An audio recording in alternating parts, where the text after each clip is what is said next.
Amém?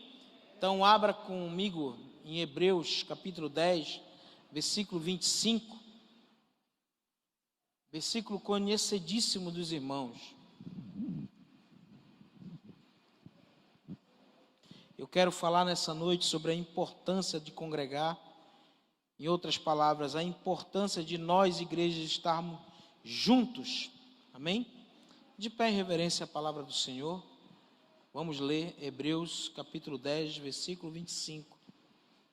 Diz assim a sua palavra: não deixemos de congregar-nos, como é o costume de alguns, antes façamos admoestações, e tanto mais quando vedes que o dia do Senhor se aproxima. Amém? Então, aqui no versículo 25 está dizendo que nós não devemos deixar de congregar, como é costume de alguns, mas façamos demonstrações, incentivando os irmãos, quanto mais se aproxima o dia do Senhor. Amém?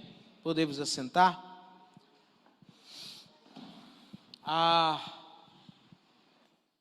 Eu digo e afirmo isso porque nós já estamos vendo uma situação acontecendo há muito tempo já, há um certo tempo. Isso não tem como jogar só na costa da questão da pandemia. A questão da pandemia só reiterou, mas antes da pandemia já vinha havendo um grande número de pessoas que estão chamando, o próprio pastor Tiago falou, que são os desengrejados, né? Aqueles que não têm igreja, né? Tem um escritor aí, um camarada que nem é brasileiro, que ele anda pelo Brasil todo, ele tem uma questão de uns livros, né? E ele anda evangelizando, as pessoas leem, vende aquele livro dele, e dentro daquele livro, um vai passando para o outro e vão convidando as pessoas, e essas pessoas se encontram numa cafeteria, numa lanchonete, e ali sentam junto, tomam um café ou comem um lanche, e ali compartilham alguma coisa da palavra de Deus, e esse homem anda falando que não precisa congregar, que não precisa dizimar, e que você não precisa congregar. Então, e ele fala muito dentro do Velho Testamento, e isso ele tem tirado muitas pessoas de dentro da igreja. Isso já vem acontecendo há muito tempo, desde lá quando eu estava em Castanhal, né, Nina? Já tinha um bom número de pessoas que se encontravam já numa cafeteria toda semana, né? Não levanta a oferta, mas ele vende os livros dele, né? E isso ele vai divulgando, e uns dizem que já tem até um nome chamado Árvore da Vida, né? Isso, uma seita. E ele quer pregar dentro da palavra de Deus. Então, como é que um homem desse prega dentro da palavra de Deus, e o que é que ele faz com uma página dessa aqui? Então, ele rasgou da Bíblia dele. Então, essa questão de pessoas não estar congregando, isso já vem, de um certo tempo. E com a questão da pandemia, a coisa ficou muito pior, né? A questão do lockdown, as pessoas não podiam sair, a igreja fecharam as portas. Nós, comunidade Vinho Novo, mantemos o culto na chácara, o culto online. A necessidade do culto online surgiu muito por causa da questão da pandemia, né? Mas o culto online não substitui o congregar, o estar juntos. Não substitui. E nisso aí surgiu muitas pessoas que andam batendo no peito e dizendo: eu sou o reino de Deus, entendeu? Outros ficam falando, pulando de ministério em ministério. Hoje, sábado eu estou aqui numa igreja, domingo eu estou noutra, segunda eu estou noutra, e famosos correndo atrás da bênção. E com isso as pessoas não conseguem criar uma raiz, né? Aprofundar a sua fé, desenvolver a fé, aquilo que eu tenho pregado para vocês, que é a abundância na obra do Senhor, né? Então tem acontecido isso de uma forma muito grande. Eu tenho um livro que eu já li um pouquinho mais de uma vez, já tentei, que é A Arte de Fazer Discípulos, né? É baseado na igreja primitiva. E lá o escritor, não lembro o nome dele agora, para dizer para vocês, não anotei aqui, mas ele faz seguinte observação: o que seria um crente sozinho? O que seria um cristão sozinho? Né? Seria, ele coloca aqui alguns pontos, eu anotei só alguns. Um crente sem igreja é uma criança sem família. É um soldado sem exército. Um crente sem igreja é um jogador sem equipe, sem time. Um crente sem igreja é um estudante sem escola. Um crente sem igreja é um marinheiro sem navio. Um crente sem igreja é uma ovelha sem rebanho. Então, um crente que quer andar sozinho, ele não pode ser igreja. Ele só é igreja na reunião dos santos. Da onde vem a origem da palavra igreja?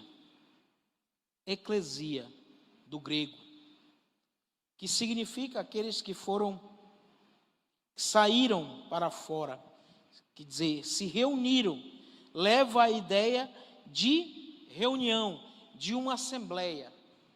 Por isso, na igreja primitiva, quando Jesus tinha subido aos céus, deu suas últimas palavras aos discípulos, e ele disse: espera um pouquinho que vai descer o poder do céu sobre a vida de vocês.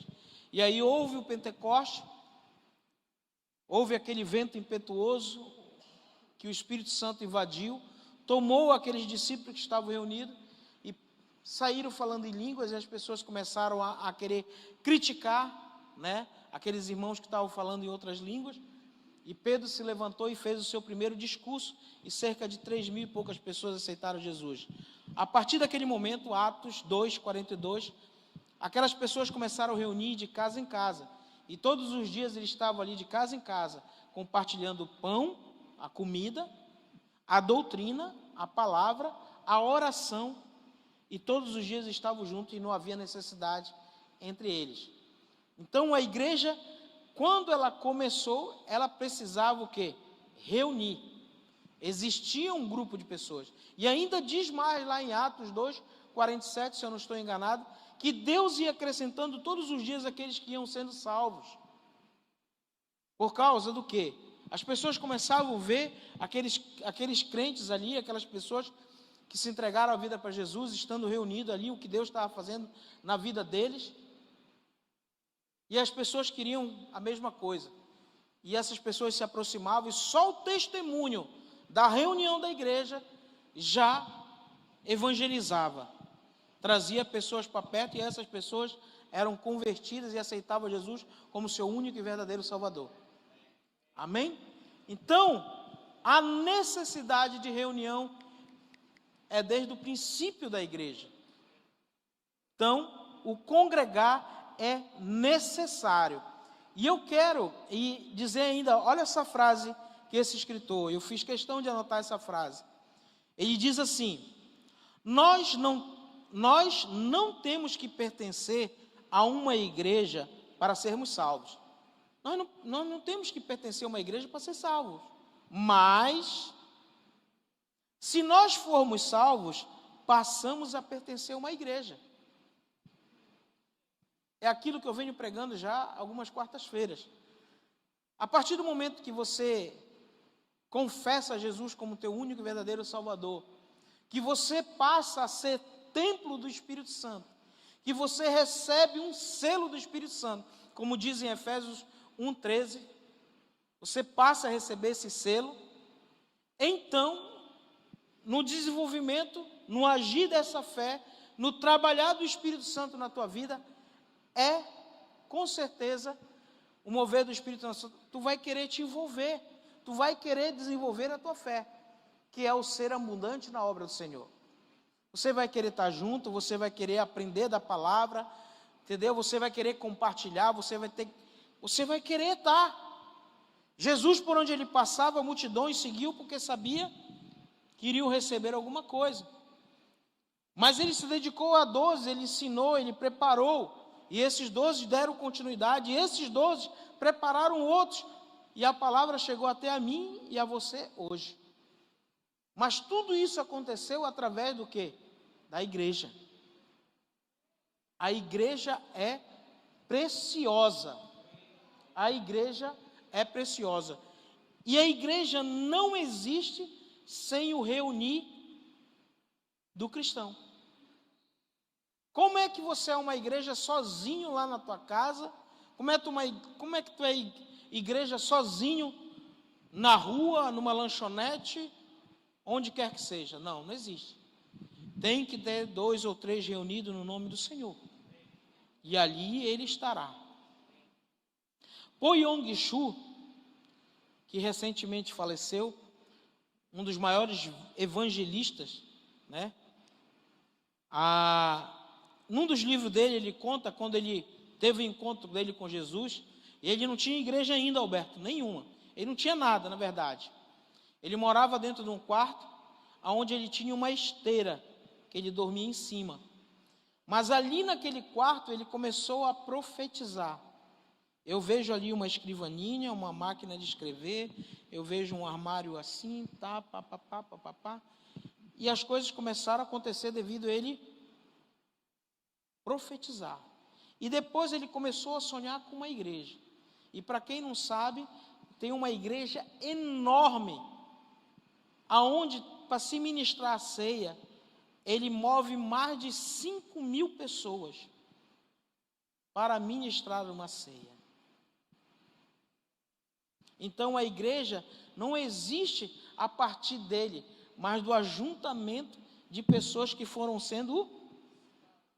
Então, a igreja é a reunião de cristãos que foram separados, que foram chamados para uma obra específica no Senhor. Então, eu quero ler alguns versículos, só para embasar mais ainda aquilo que eu estou falando. Fala.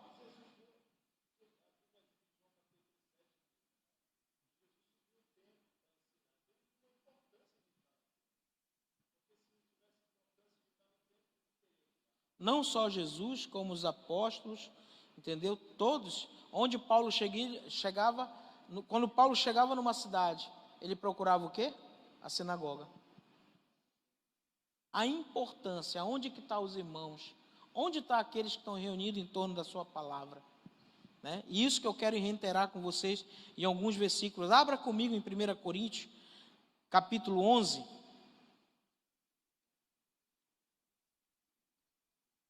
1 Coríntios, capítulo 11, verso 22.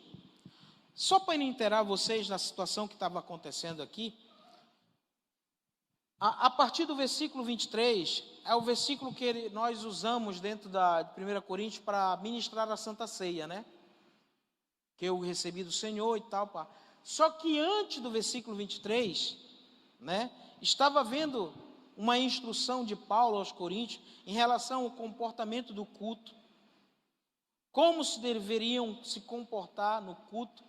E a partir do versículo 17 até o 22, ele começou a dizer que estava havendo partidarismo, uma divisão dentro da igreja, entendeu? Eu não como com a Camila, mas eu como com o Rafael, entendeu? Eu sou amigo do Jorge, mas eu não sou da irmã Simone. Então começou a haver uma divisão, né? E aí no versículo 22 ele fala para a igreja em Coríntio assim, 1 Coríntios capítulo 11, verso 22. Não tendes porventura casas onde comer e beber? Ele perguntou para os irmãos. Ou menosprezais a igreja de Deus e envergonhais os que nada têm? Entendeu? Porque estava havendo um partidarismo de não comer com fulano, de não fazer parte. Ele disse, meu querido, você não tem tua casa para te comer?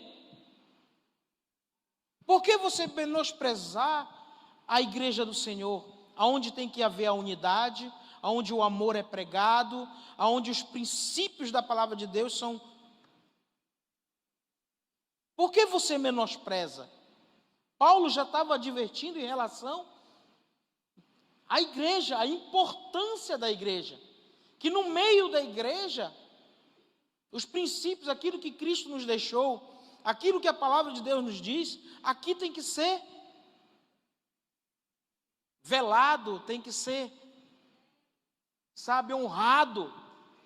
E isso vai ser feito no meio da igreja.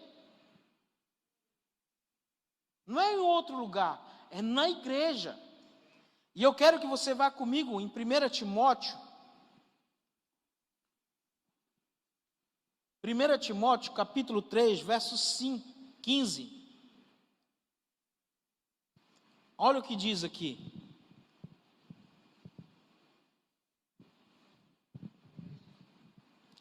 Primeira Timóteo, capítulo 3, versículo 15.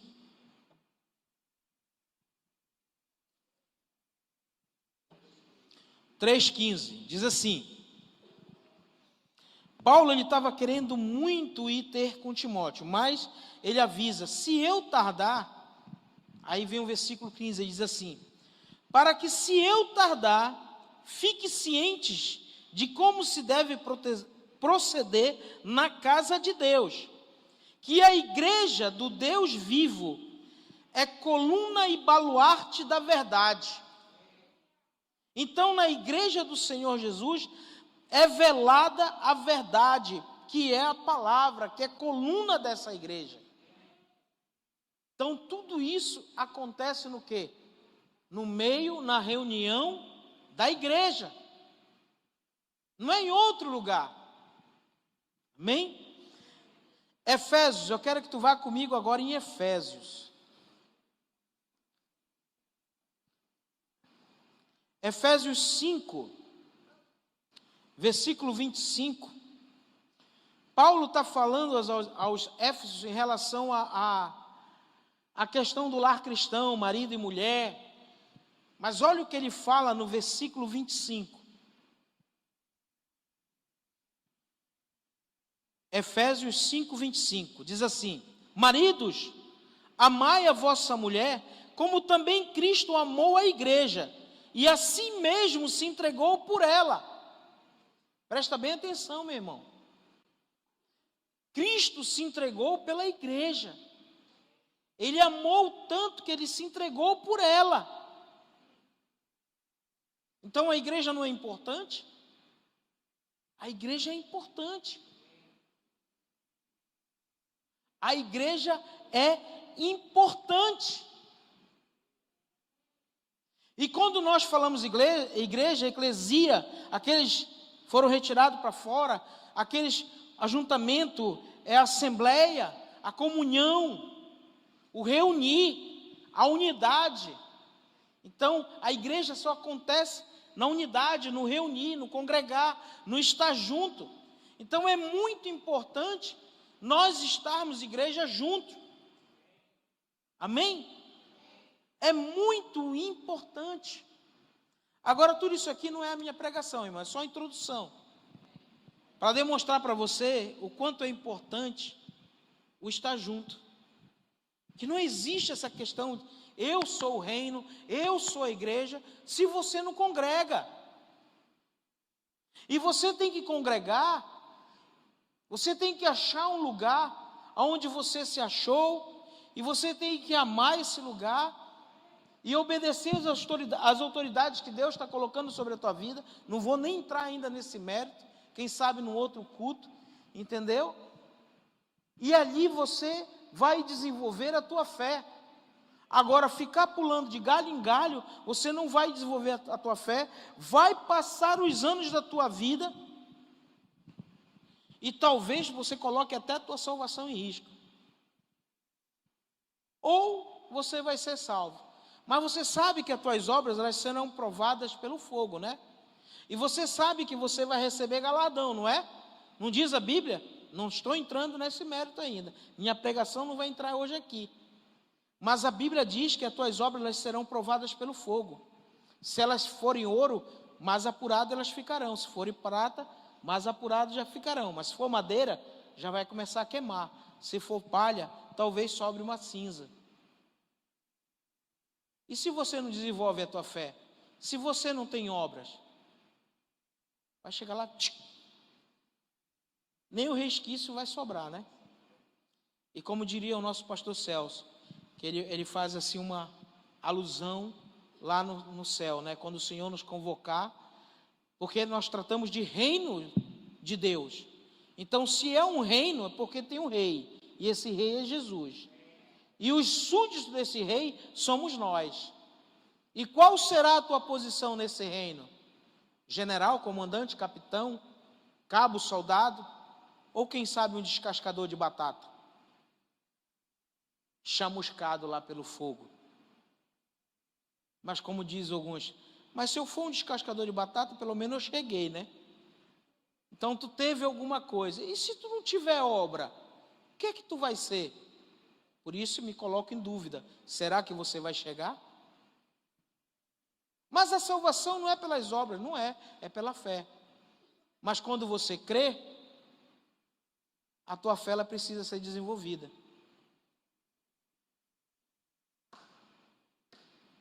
Aleluia! Mas eu quero falar sobre a importância do estar junto. Deixa esses assuntos para outra pregação. E eu quero te mostrar 2 exemplos práticos que aconteceram com pessoas ao lado de Jesus.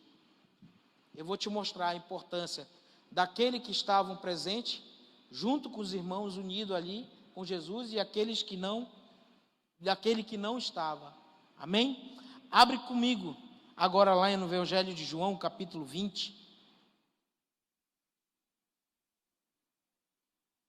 João 20.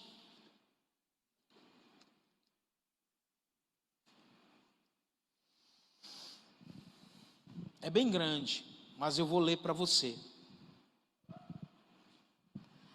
Evangelho de João, capítulo 20, versículo 19, até o 29 eu vou ler para você. Vou falar sobre um camarada chamado Tomé, que andou com Jesus durante 3 anos sendo doutrinado. E olha o que acontece. Jesus já tinha sido crucificado, tinha sido morto e enterrado. Mas Jesus vinha ensinando, e os profetas já anunciavam, desde lá do Antigo Testamento, que isso iria acontecer com Jesus, que Jesus ele padeceria, o Filho de Deus, mas que ao 3º dia ele iria ressuscitar. Mas olha o que acontece. Versículo 19 do capítulo 20 do Evangelho de João, diz assim: ao cair da tarde daquele dia, o primeiro da semana, trancadas as portas da casa onde estavam os discípulos, com medo dos judeus, veio Jesus, pôs-se no meio e disse-lhes: paz seja convosco. Jesus, já ressuscitado, apareceu aos discípulos e disse: paz seja convosco. E dizendo isto, lhe mostrou as mãos e o lado. Alegraram-se, portanto, os discípulos ao verem ao Senhor. E disse-lhe, pois, Jesus outra vez: paz seja convosco. Assim como o Pai me enviou, eu também vos envio. E havendo dito isto, soprou sobre eles e disse-lhes: recebei o Espírito Santo. Se de alguns perdoardes os pecados, são-lhes perdoados. E se retiveres, serão retidos. Continua o versículo 24. Ora, Tomé, um dos 12, chamado Dídimo, não estava com eles quando veio Jesus. Disseram-lhe então os outros discípulos: vimos o Senhor. Mas ele respondeu: se eu não vir nas mãos o sinal dos cravos, e ali não puser o dedo, e não puser a mão no seu lado, de modo algum acreditarei. Passados 8 dias, olha só, depois de 8 dias, estavam outra vez ali reunidos os seus discípulos e Tomé com eles. Estando as portas trancadas, veio Jesus e pôs-se no meio deles. Paz seja convosco. E logo disse a Tomé: põe aqui o teu dedo e vê as minhas mãos. Chega também a mão e põe no meu lado. Não seja incrédulo, mas crente. Respondeu-lhe Tomé: Senhor, meu Deus, meu. Disse-lhe Jesus: porque viste, creste? Bem-aventurados os que não viram e creram. Olha a situação, irmãos. Jesus vinha ensinando, ele já tinha ouvido das Escrituras que Jesus iria padecer, mas que ao terceiro dia ele ia ressuscitar. E Jesus reiterou isso para eles. E Jesus morreu. Mas ele não teve a capacidade de crer e esperar os 3 dias. E o que acontece com Tomé? Por ele não estar junto com os discípulos, com os irmãos. Tomé não estava lá. E o que aconteceu? Jesus apareceu e disse: Pai seja convosco. Então a primeira coisa que nós vemos aqui, ele perdeu a bênção do seu Senhor. A segunda coisa, ele perdeu a alegria de estar em comunhão com o seu Senhor ressuscitado e glorificar junto com ele, porque se cumpriu a palavra. A terceira coisa, ele perdeu o envio, a bênção. E a quarta e a última, bem importante, que Jesus soprou sobre os discípulos o quê? Tomé não estava lá. Por quê, Jorge? Porque ele não estava junto. Porque ele não estava junto, irmão. Ele perdeu tudo isso. E diz aqui a palavra que depois de 8 dias, Jesus apareceu no meio e disse: vem cá, Tomé, toca. Põe tua mão aqui no meu lado, toca. Ah, Deus meu, só porque tu me viste agora tu cresces? Incrédulo, ainda ganhou um título de incrédulo. Perdeu a bênção por não estar junto e ainda ganhou um título de incrédulo. E Jesus disse: mais bem-aventurados que não viram e creram. Agora eu te faço uma pergunta. Quantos irmãos, olhando para as cadeiras que estão vazias aqui, não perderam hoje, hein? Por não estar junto, Jorge. Igreja, desperta. Jesus está voltando. A trombeta pode ser tocada a qualquer momento. Será que de repente Jesus não volta num momento como esse? Quando você está desapercebido. Ah, mas eu não pude hoje ir lá congregar porque eu tinha algo muito importante para fazer. Será que esse algo muito importante que você tinha para fazer não poderia esperar 1h30? 2 horas de tempo? Eu tenho certeza que se você viesse estar junto, você seria muito mais abençoado. Que quando você saísse daqui, a tua bênção já estava liberada. Eu creio no poder da igreja, do reunido, estar junto, porque a palavra me diz: onde tiver 2 ou 3, ali o Senhor está. O Senhor está nesse lugar, meu irmão. O Senhor pode estar sentado no teu lado agora, tocando ali naquela tua dor, abençoando, quebrantando o teu coração, resolvendo o teu problema. Eu sei que tem coisas que são inadiáveis. De repente, tu está numa escala no teu trabalho, entendeu? Aconteceu algum imprevisto. Eu não vou eliminar isso. Mas eu sei que se você fizer um esforço, você pode estar reunido, você pode congregar. Nós não temos que ser crente de bater cartão, meu irmão. É importante nós andarmos juntos. Essa comunidade aqui, Comunidade Vinho Novo, ela nasceu de estarmos juntos. Quantos carros de mão, de aterro nós colocamos aqui? Esse terreno era muito baixo, meu irmão. Eu caí num buraco aqui, eu torci o tornozelo. Está nos escritos da história, na continuação de Atos dos Apóstolos. O irmão Márcio caiu num buraco porque estava trabalhando para o Senhor. O Fabiano me socorreu, levou o ponto-socorro da 14. Foi identificado que não quebrei nada. Botaram aí uma bota e eu fiquei engessado alguns dias. E depois eu voltei, já estava carregando de novo carrinho de mão, batendo concreto. O concreto para o primeiro piso aqui, amados, da primeira construção, foi de 8 da manhã às 9 da noite.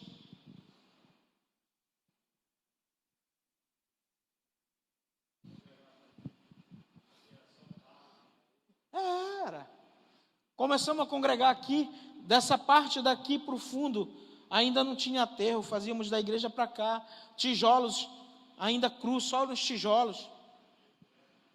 Isso. Parte sem um teto. Aí o aterro que a gente jogava no fundo ia embora, por debaixo do negócio. Aí o pastor Celso arrumou umas placas de madeira da fazenda do irmão Figueira. Aí tinha que enfiá-las em pé assim, para fazer uma barreira para não descer o aterro. Agora, como é que a gente vai enfiar? O pastor Celso arrumou um batistaca manual, onde botava 4, 5, 1, 2, 3, puxa, solta. E assim enfiamos. A igreja, ela nasceu assim, a Vinho Novo. Isso aqui é a história da Vinho Novo. É o junto. É o junto. E Deus prosperou a vida de muitos assim. E abençoou. Gilmar, tu sabe dessa história. Furou o pé aqui no prego. E outros. Alberto também já tem quantos anos aqui, já não acompanhou? Quantas construção, né, Alberto? Ixi, muitos aqui sabem, mas tem outros que não sabem, e a gente precisa de trazer a memória. A bênção no reunir está ali. Então, é uma bênção exclusiva, reservada quando estamos juntos. Nós temos uma bênção reservada sobre a nossa vida quando nós estamos reunidos, irmãos. Existe uma bênção reservada, quero repetir para você. Existe uma bênção reservada quando a igreja está junto. Você quer bênção maior do que essa? A presença do Deus vivo no meio de você? É o maior presente, meu irmão. Eis que estarei convosco até a consumação dos séculos. E esse Deus, Ele está aqui hoje à noite. Ele está escutando a batida do teu coração. Ele sabe tudo que tu tem passado. Como foi poderoso a transformação, amado, que Deus fez na vida desses discípulos, quando Ele apareceu no meio deles.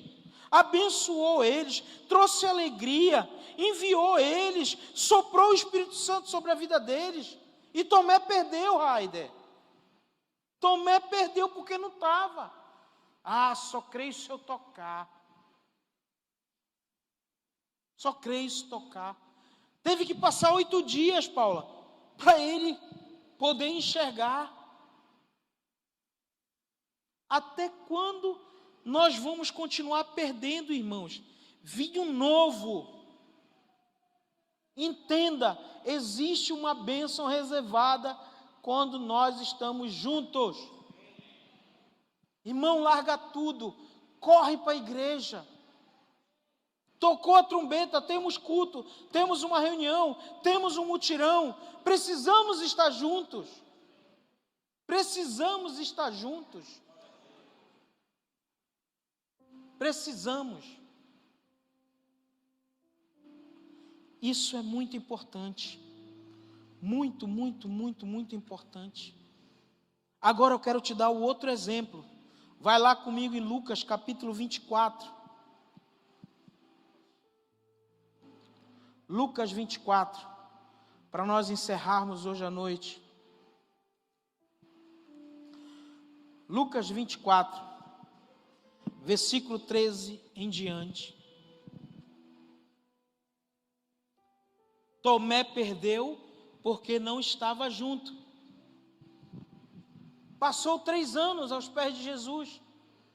E Jesus falando e ensinando, Gilmar, e parece que não encaixou, sabe?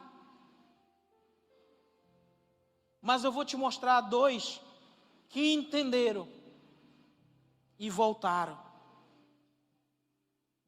Capítulo 24 do Evangelho de Lucas, versículo 13. Os discípulos a caminho de Emaús. Deixa eu te ler essa história e te contar ela. Sei que você sabe, mas eu quero te falar com detalhes agora.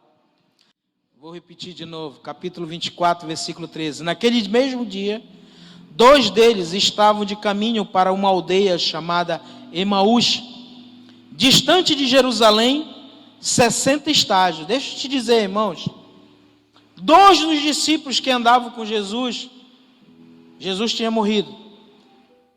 Estava esperando a ressurreição. Até que chegou algumas notícias, nós vamos ver. Mas eles esmureceram e resolveram ir embora de Jerusalém. Aonde estava a reunião dos discípulos? Estavam lá em Jerusalém. Mas eles resolveram ir embora. E diz que a distância para essa aldeia chamada Emaús era de 60 estádios. Sabe que distância é essa, meu irmão? 12 quilômetros. A distância de Jerusalém para essa aldeia chamada Emaús. Eles andaram 12 quilômetros. Presta atenção, Gilmar. E iam conversando a respeito de todas as coisas sucedidas. E aconteceu que enquanto conversavam e discutiam, o próprio Jesus se aproximou e ia com eles. Os seus olhos, porém, estavam como impedidos de o reconhecer. Então lhe perguntou Jesus: que é isso que vos preocupa? E de que ides tratando à medida que caminhais? E eles pararam entristecidos. Não poderiam estar de outra forma, né, amados? Não estavam no meio dos irmãos ali, não estavam em oração, desanimaram, não quiseram estar junto, estavam indo embora, não se importaram com aquilo que foi ensinado. Então o coração deles não poderiam estar de outra forma, entristecidos. Amém? Versículo 18. Um, porém, chamado Cleopas, respondeu dizendo: és o único, porventura, que tendo estado em Jerusalém, ignoras as ocorrências desses últimos dias? Ele lhes perguntou, Jesus perguntou para ele: quais? E explicaram o que aconteceu a Jesus, o Nazareno, que era varão profeta. Olha só, já diminuíram, porque não estavam crendo na ressurreição, já não era mais o Filho de Deus, já era um profeta. Não tinha ressuscitado, não se cumpriu como ele disse, então já não era mais o Filho de Deus, era o profeta, né? Poderoso em obras e palavras diante de Deus e de todo o povo. E como os principais sacerdotes e nossas autoridades o entregaram para ser condenado à morte e o crucificaram. Ora, nós esperávamos que fosse ele quem havia de redimir a Israel. Mas depois de tudo isto, e já este é o terceiro dia, desde que tais coisas sucederam, olha só, nós esperávamos que ele fosse Filho de Deus, mas cadê? Não ressuscitou. É verdade também que algumas mulheres, das que conosco estavam, nos surpreenderam, tendo ido de madrugada ao túmulo, e não achando o corpo de Jesus, voltaram dizendo terem tido uma visão de anjo, os quais afirmavam que ele vive. Marta e Maria já tinham ido lá e contemplado que Jesus não estava, e o anjo falou para elas: quem é que vocês procuram? Eis que ele vive. E elas foram levar para os discípulos essa notícia, mas mesmo assim eles não creram, porque não viram. De fato, alguns dos nossos foram ao sepulcro e verificaram a exatidão do que disseram as mulheres, mas não o viram. Então lhes disse Jesus: ó nécios. Sabe o que significa nécios, amados? Ó ignorante. Ó falta conhecimento para vocês. Em outras palavras, não quero dizer, estamos no YouTube, mas ó burro. Ó abestalhado. Presta atenção. Ó nécios, é tardos de coração para crer tudo que os profetas disseram. Porventura não convinha que o Cristo padecesse e entrasse na sua glória? E começando por Moisés, discorrendo por todos os profetas, expunha-lhes o que a seu respeito constava em todas as Escrituras. Jesus começou a repetir para ele o Velho Testamento tudinho, que dizia a respeito a ele, que ele deveria padecer e que ele ia ressuscitar. Vocês não ouviram isso? Quando se aproximaram da aldeia para onde iam, fez ele menção de passar adiante, Jesus, né? Mas eles o constrangeram dizendo: fica conosco, porque é tarde e o dia declina. E entrou para ficar com eles. E aconteceu que quando estavam à mesa, tomando ele o pão, abençoou, e tendo partido lhe deu. Então lhes abriram os olhos e reconheceram, mas ele desapareceu da presença deles. Aí eles reconheceram que era o mestre. E disseram um ao outro: porventura nos ardia o coração, não nos ardia o coração, quando ele pelo caminho nos falava, quando nos expunha as escrituras? E na mesma hora, levantando-se, voltaram para Jerusalém, onde acharam reunidos os 11 e os outros com eles, os quais diziam: o Senhor ressuscitou e já apareceu a Simão. Então os dois também contaram o que lhes acontecera no caminho, e como fora com eles reconhecido no partir do pão. O que foi diferente de Tomé? Quando eles reconheceram, eles voltaram. Mas eles voltaram de novo 12 quilômetros no mesmo dia. Só num dia eles andaram 24 quilômetros, para deixar de ser ignorante. Mas eles voltaram aonde os discípulos estavam reunidos, porque eles sabiam que ali estava a bênção. Ali eles receberiam. Ali eles seriam abençoados.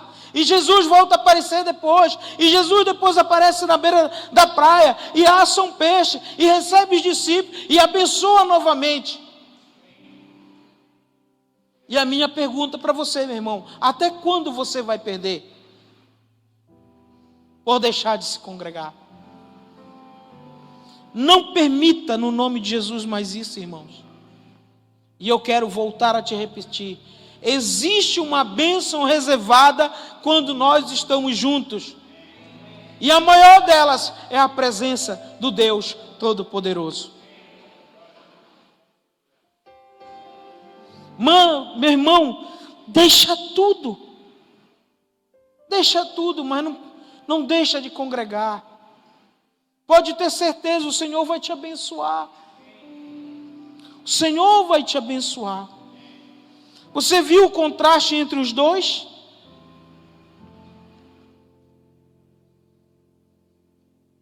Por isso que eu te disse que eu ia te falar da importância da igreja, mas principalmente a importância de nós estarmos juntos. Se a igreja caminhar junto, ela não vai declinar. Existe um histórico aí de muitas igrejas que fecharam as portas, porque o povo não caminhou junto, abandonou sua igreja. O pastor Tiago visitou uma igreja em Brasília, logo após dos lockdowns, e ele disse que ele se assustou.